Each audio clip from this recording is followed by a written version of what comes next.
그의 이름을 불러주기 전엔 그는 다만 하나의 몸짓에 지나지 않았다. 내가 그의 이름을 불러줬을 때 그는 나에게로 와서 꽃이 되었다. 내가 그의 이름을 불러준 것처럼 나의 이 빛깔과 향기에 알맞는 누가 나의 이름을 불러다오. 그에게로 가서 나도 그의 꽃이 되고 싶다. 우리들은 모두 무엇이 되고 싶다. 나는 너에게, 너는 나에게 잊혀지지 않는 하나의 의미가 되고 싶다. 아멘. 여기 김춘수의 꽃이라는 시입니다. 제가 좋아하는 시기도 하고 한국 사람들이 좋아하는 시예요. 내가 그의 이름을 불러주기 전엔 그냥 다만 하나의 몸짓에 지나지 않았다. 자신의 존재가 무엇인지에 대한 아주 강한 열망을 담은 시입니다. 여러분 누구의 꽃이 되었습니까? 누가 여러분의 이름을 불러주셨나요? 남편이 불러주시지 않으세요? 그 누구누구 엄마라고 자꾸 불러주시니까 제 이름은 자꾸 까먹잖아요. 시준이 아빠, 시준이 엄마, 누구누구 엄마, 영환이 엄마 불러주는 것처럼. 하지만 우리에게는 이름이 있습니다. 이름을 불러줄 때 내가 되는 그러한 이름이 그만큼 누가 불러주냐에 따라 틀려지긴 합니다. 이제 그것을 넘어서 이 자리에 여러분들 누가 불러주셨나요? 누가 불러주셨어요? 누가 불러주시기 때문에 뭐 부모님에 의해서 어렸을 때부터 혹은 그 옆집에 사는 우리 강모 씨가 불러주셔서 온 사람도 있을 겁니다. 근데 저는 믿어요. 이 자리에 그냥 나올 수 없다라는 걸요. 분명히 누가 불러주긴 했는데 하나님께서 주시지 않으면 이 자리에 올 수 없다는 것을 여러분들도 알고 계실 것입니다. 그래서 이 자리에 와서 저희들은 이 예배를 드린 자들을 이렇게 부르죠. 성도 혹은 그리스도. 하나님이 부르심과 택하심은요 참 오묘합니다. 그래서 이 자리에 올 수 있는 방법은 내가 아무리 애를 쓴다 한들 올 수 없는 거죠. 여러분들의 의미는, 존재의 의미는 바로 이와 같지 않을까요? 하나님이 불러주셔서 누구누구야 뭐 들리진 않아요. 음성은 들리진 않지만 어떤 계기로든 이 자리에 오게 된 것은 하나님께서 불러주시기 때문이라는 것을 여러분과 저는 믿습니다. 오늘 본문의 말씀을 통해서 그리스도인으로서 삶의 본질이 무엇인지, 여러분을 불러서 무엇 때문에 이곳에 오게 하시는지를 함께 생각하면서 깨닫길 원합니다. 여러분 베드로후서, 오늘 읽었던 베드로후서 있잖아요. 배경이 된 것은 이제 베드로전서에서는 이제 막 박해가 심하니까, 막 핍박이 너무 막 그리스도인에 대한 핍박과 박해가 심하니까 위로 차원에서 했다면, 후서는 이와 같습니다. 이단들이 너무 많으니까 이단에 대해서 경계해라. 그래서 베드로서는 이단에 대해서 조심해라. 거짓 교사들이 너희 지식을 자랑함으로 너희를 유혹한다. 그렇기 때문에 조심해라 라는 서신서입니다. 그래서 오늘 서신서를 보면요, 베드로후서의 수신자들은 바로 아시아에 있었던 이방인 그리스도인들입니다. 그래서 오늘 본문 1절에 보면 이와 같이 자신을 소개하는데요. 함께 읽겠습니다. 예수 그리스도의 종이며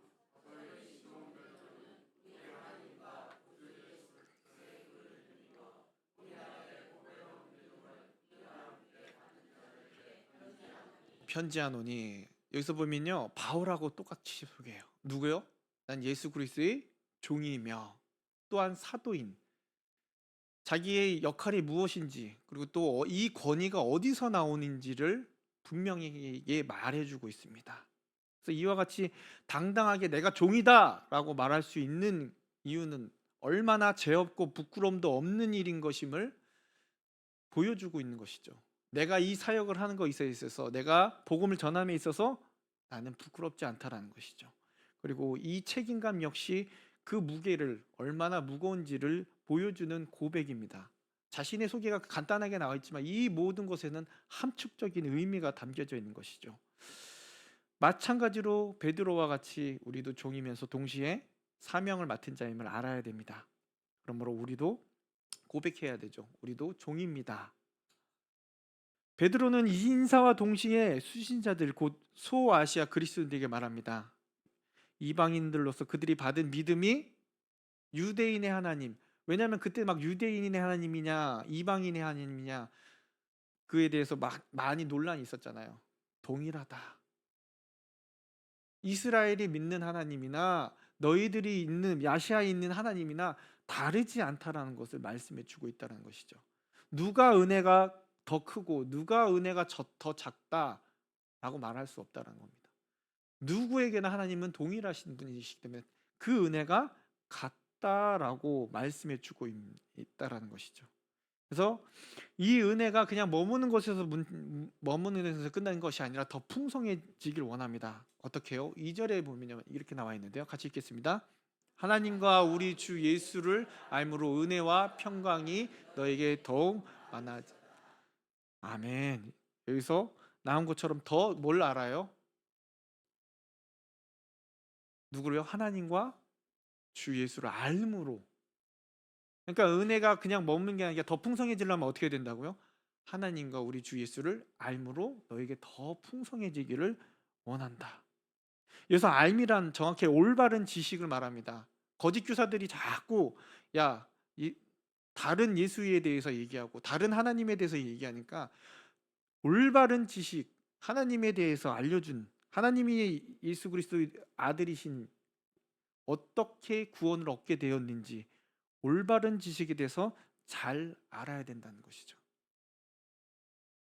어떠한 종교, 어떠한 다른 종교에서 다른 방법으로 알려주는 것이 아니라 십자가에 달려 죽어 부활하신 주님을 믿는 그 믿음이 우리에게 온전한 지식이라는 것을 가르쳐 주고 있는 것입니다. 그래서 베드로는 그들 가운데 잘못된 지식이 들어갈까 봐 근심하고 있었던 것입니다. 그러므로 그 지식에 대해서 올바로 알기를 원하는 거죠. 그러므로 그리스도인들은 하나님과 그리스도에 대해서 더 깊이 알아야 돼요.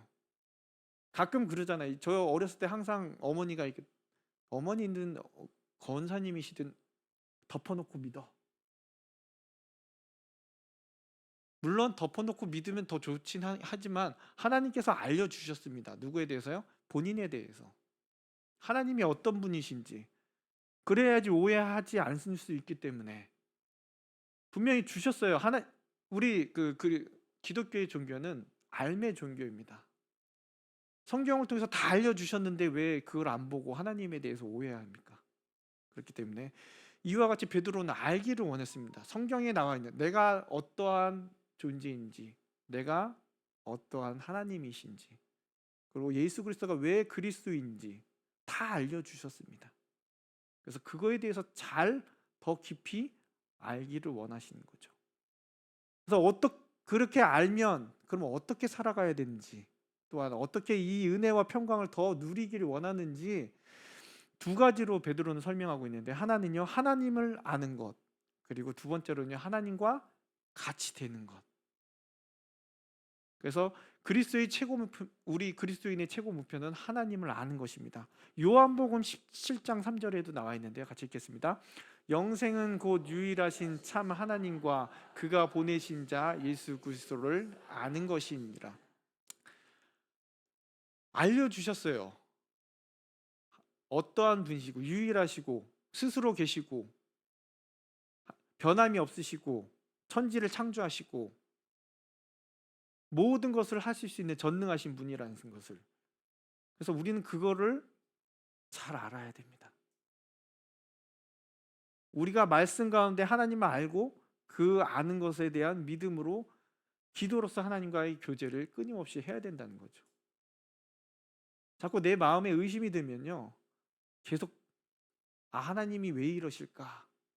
하지만 하나님은요 결국에는 하나님께서 우리를 하나님 뜻대로 인도하십니다. 그래서 성경을 통해 우리는 깨달아야 되는 거죠. 알려주셨어요. 그걸 봐야 된다는 거죠. 그리고 하나님을 아는 지식으로 인해 얻게 되는 것이 또 하나 있는데요. 3절에 있겠습니다.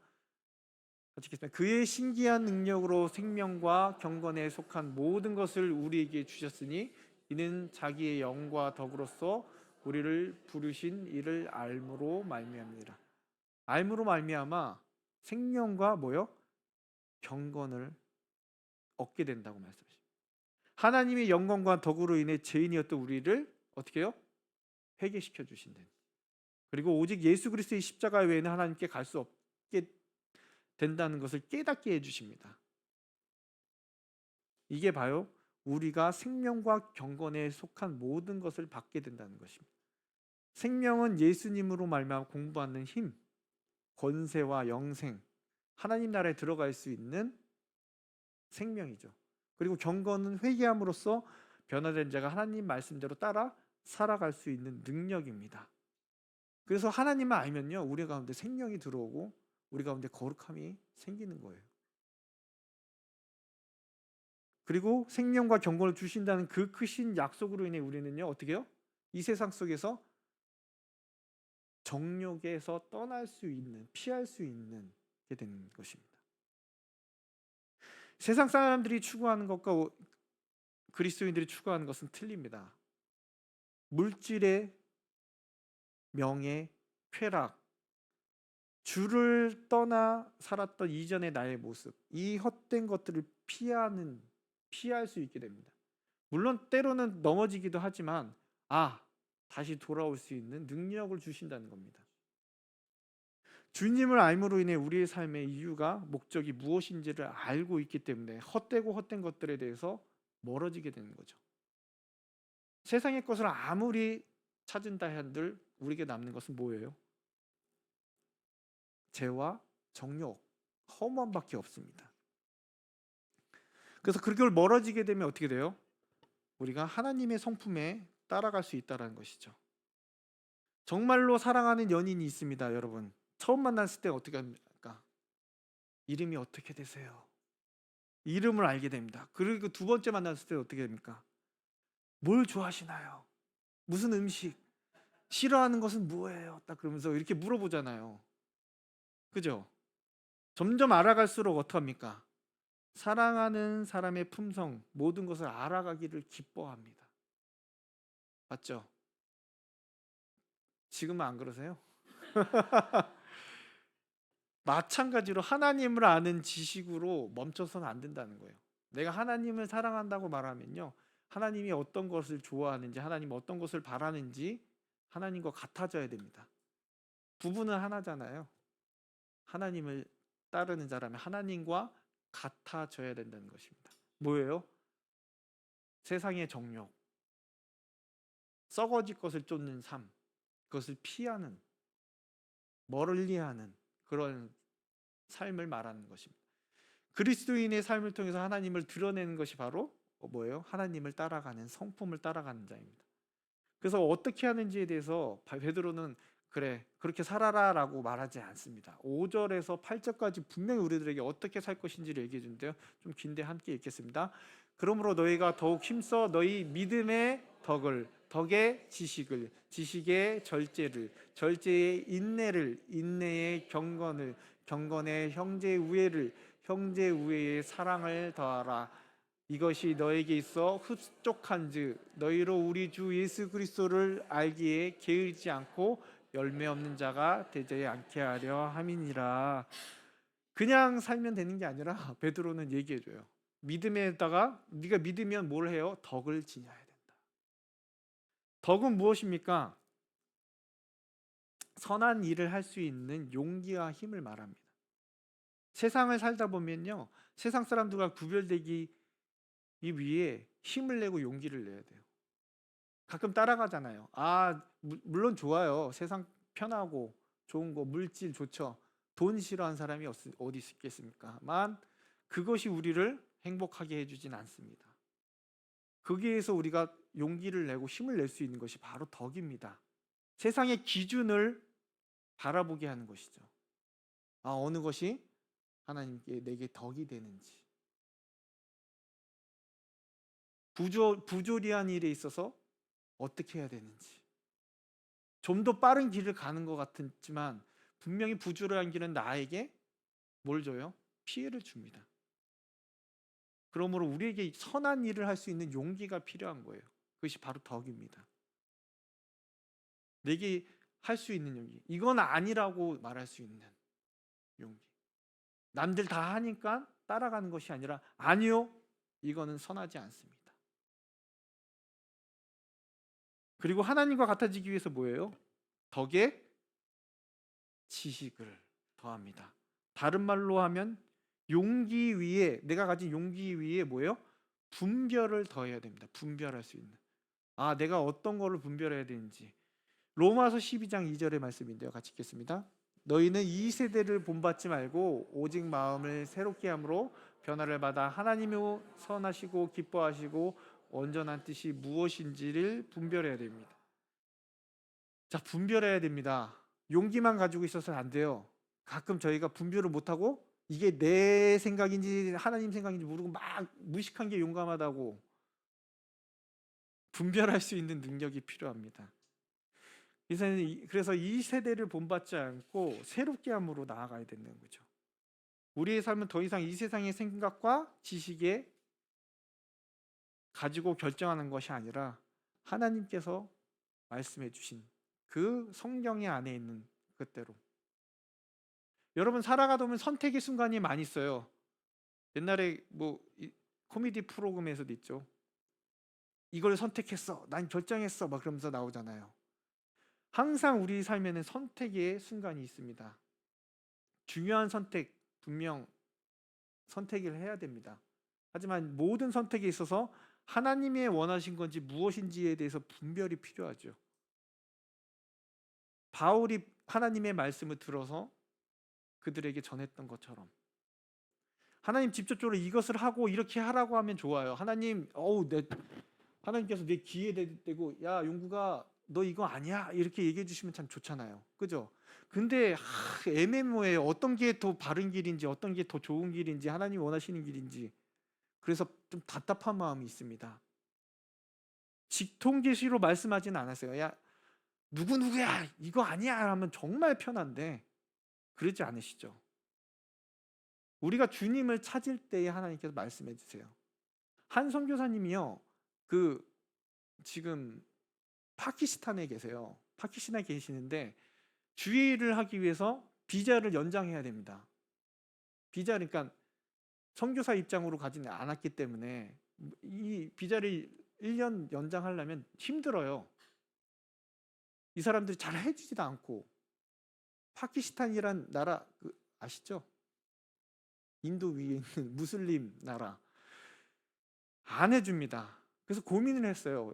당장 내일 모레면은 이게 비자가 끝났는데 안 그러면 추방을 당하게 돼 있는데 일주일 동안이란 기간을 주긴 해요. 자기네들 자비로운 일주일이라고 해서 고민을 하고 있는데 만약에 이 출국 비자를 신청하면 이 지금 비자 연장한 것이 취소가 된다고 합니다. 그래서 너무 고민이 돼서 이게 좀 갖고 있다가 그냥 이 비자를 갖고 있다가 출국 비자 한 것처럼 나갔다 올까라는 그 생각, 편법을 쓸까라고 생각했는데 마음속에 너무 이 찔림이 있어서 좀 물었답니다. 하나님이라면 어떻게 하셨을까요? 하다가 너무 답답하니까 하나님께서라면 어떻게 하셨을까요? 그래서 그래도 나갔다 한국에 다시 들어갔다가 이게 언제 또 비자가 나올지 모르지만 한국에 나갔다가 들어오자. 이게 더 하나님이 원하시겠지 하면서 출국 비자를 신청하고 비행기를 타는 순간에 메일이 왔답니다. 1년 연장됐다고. 그래서 기쁜 마음으로 한국에 들어올 수 있었다고. 여러분, 때로는 내가 하나님의 일을 하는데 이게 왜 이게 안 될까라는 그런 조급한 마음이 있어요. 하지만 우리 마음에는 그러면은 이거 좀 편법을 써서 좀 이걸 하면은 좀 괜찮지 않을까라는. 하지만 하나님께서라면 어떻게 하셨을까라는 그 마음을 주신다면 여러분 기도하면 지혜를 주신다는 것이죠. 말씀을 통해서 우리에게 매일 새벽 아침을 통해서 말씀해 주신다는 것이죠. 그래서 우리는 분별의 지식을 가짐으로 하나님을 기쁘시게 할 수 있는, 하나님의 뜻을 온전케 할 수 있는 삶을 이루어 나가야 된다는 겁니다. 다음으로는 뭘까요?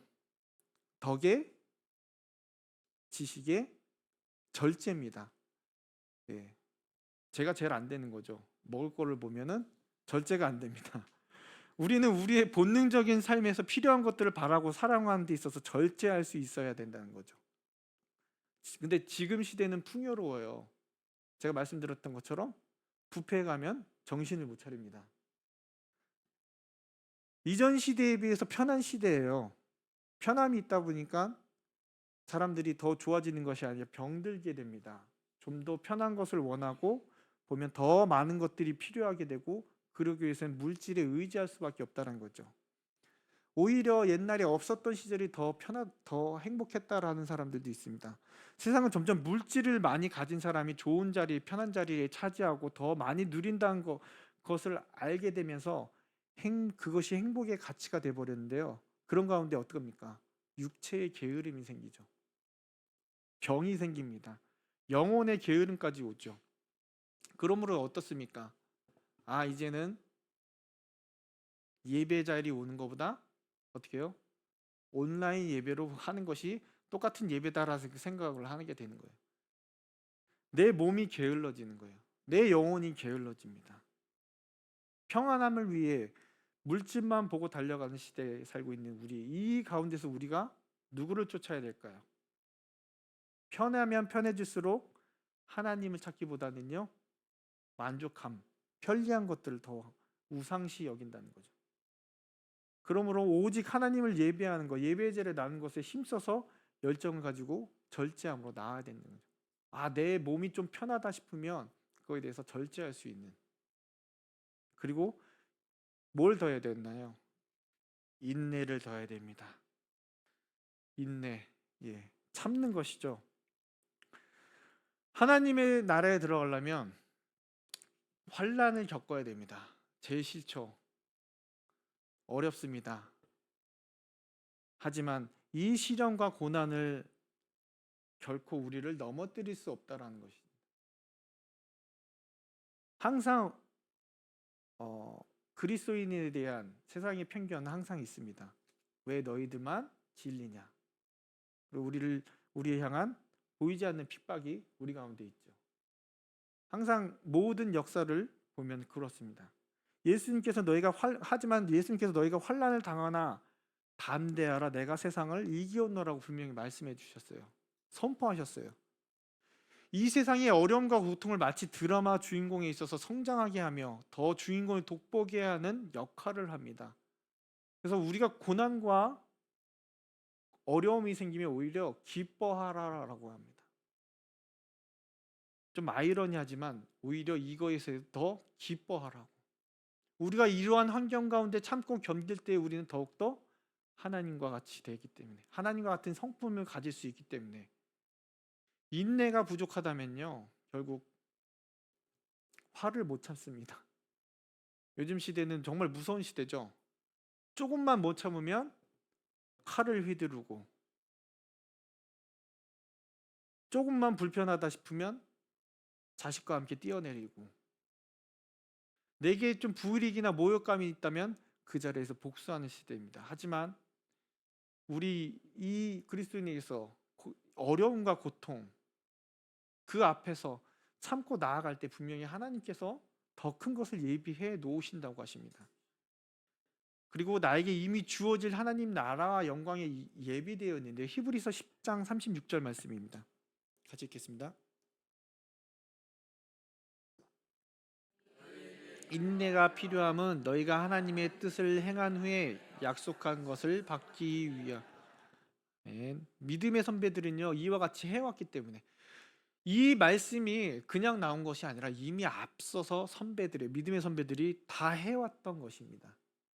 인내가 필요하면 너희 하나님 뜻을 행한 후에 약속한 것을 받기 위한 것이죠. 모든 환난 후에 하나님 뜻이 이루어지기 때문에, 모든 환난 후에 하나님께 더 큰 것을 예비하고 계시기 때문에, 이러한 인내로 인해서 하나님의 뜻이 온전해지기 때문에 약속한 것을 받습니다. 그리고 경건을 더해야 되죠. 다시 말하자면 경건은 하나님을 경외함으로 살아가는 것입니다. 경외란 하나님을 의식하면서 두려워하며 사는 것입니다. 우리 삶 속에서 어떠한 일을 행할 때 하나님 앞에서 한다고 생각한다면 여러분 어떻게 살아갑니까? 누가 지켜보고 있으면,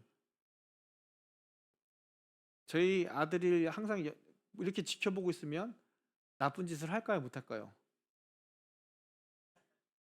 눈치 보면서 못하겠죠. 마찬가지입니다. 경건이란 이와 같은 것이죠. 하나님 앞에 계시다. 하나님께서 나를 지켜보시겠다. 코람데오라고죠. 하나님이 내 앞에 계시다. 그럼 여러분은 어떻게 생각하시겠습니까? 누가 지켜보고 있는데, CCTV를 누가 나를 지켜보고 있는데 라면 나쁜 짓을 할 수 있을까요? 못하죠. 이게 경건과 같다라는 거죠. 근데 물론 의식을 하든 안 하든 내 삶 속에서 하나님 뜻대로 살아가는 거. 그리고 다음으로 형제 우애입니다. 많죠? 빨리 하겠습니다. 친인척 간의 형제 우애가 아닙니다. 하나님 안에서 형제 자매입니다. 다 틀려요. 도씨, 강씨, 김씨, 이씨, 조씨 다 틀리죠. 근데 모여서 같이 밥 먹고 같이 위로해주고 왜 그러십니까? 왜 그러세요? 왜 그렇게 하시는 거예요? 하나님 안에서 우리는 피는 나누지 않았지만 한 형제이기 때문에 이게 중요해요. 서로 부모님도 틀려요. 성도 틀려요. 하지만 우리가 예수 그리스도의 피 안에서 한 형제가 되었기 때문에 때론 싸울 수도 있습니다. 형제끼리 저희 딸도요 머리끄댕이 잡고 둘이 싸워요. 그러지만 어때요? 서로 사랑해요. 마찬가지입니다.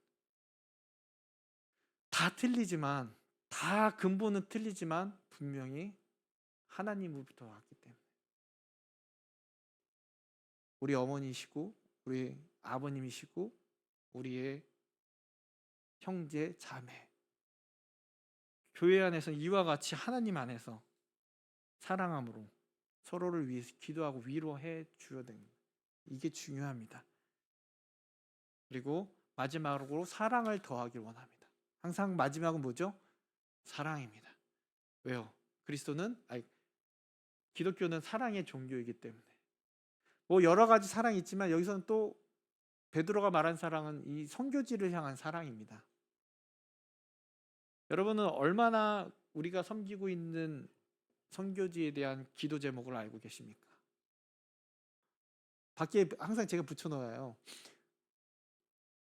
알고 계시죠? 기도 제목도 알고 계시고 누가 모르셨으면 나중에라도 꼭 보시고요. 그 다른 나라를 위해서 나아가 계신 선교사님들을 위한 그 사랑이 더해져야 된다는 것이죠. 힘들어요. 지금 우리 옛날에 그 코로나 때는 정말 선교사님들이 힘들었다고 합니다. 그래서 교회 안에서도 힘든데 어떻게 나갈 게 없는. 하지만 그래도 우리는 어떻게든 사랑을 나누어야 된다고 말씀해 주십니다. 무릎으로 그것을 하든 물질로도 섬기든 우리도 선교를 위한 선교자의 마음을 가져야 된다는 거예요. 여러분도 선교사입니다. 나가지 않으셔도 그 사랑이 있어야 돼요.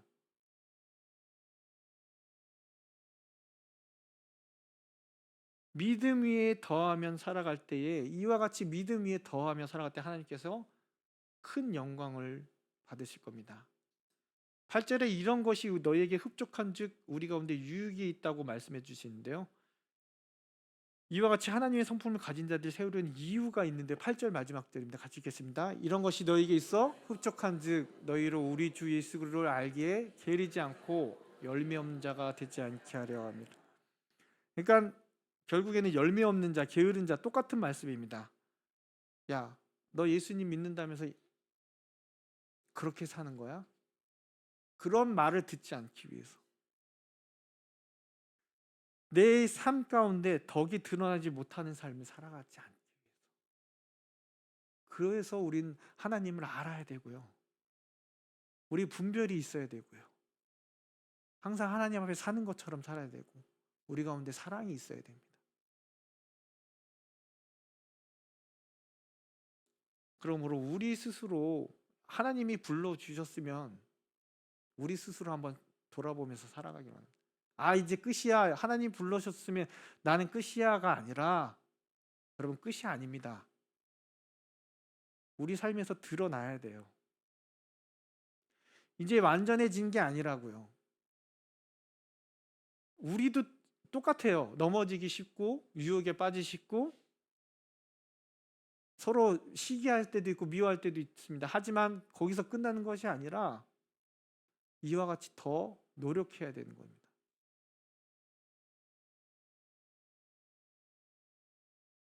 이와 같이 믿음 안에서 덕에, 지식에, 절제에, 인내에, 경건에, 형제 이유와 사랑을 더해야 된다는 것입니다. 분명히 하나님께서는 저희 이름 하나하나를 불러주시면서 택하여 주시고 알게 해주셨습니다. 그러므로 우리가 꽃이 되길 원합니다. 열매를 맺길 원해요. 꽃을 피면 열매를 맺잖아요. 그러므로 우리가 비록 저도 인내도 부족하고 절제도 부족하고 완벽하지 못합니다. 맨날 혼나요, 집에 가면. 우리의 모든 것을 부족함을 아시는 분이 계십니다. 연약함을 다 알고 계세요. 그럼 서로 연약한 부분, 부족한 부분을 감싸주고 이해해주고 그 부분에 대해서 기도해주고 그런 가운데 우리가 서로 합력하여 선을 이름으로 뭘 이룰까요? 하나님의 뜻을 이루게 된다는 것입니다. 그러므로 우리 서로 하나님을 더 알기를 원하고 만약에 다른 분이 분별하지 못하면 그를 위해서 분별할 수 있는 능력을 달라고 그러고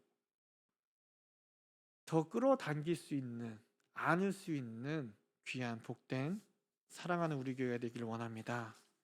이 시간 우리 복음 들고 산을 넘는 자들의 찬양을 하고 기도하시겠습니다.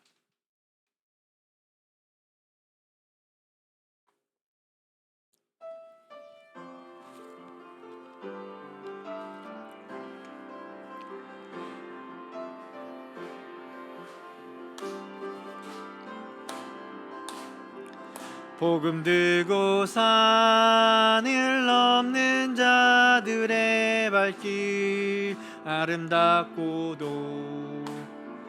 아름답도다 평화 전하며 복된 소식을 외치네.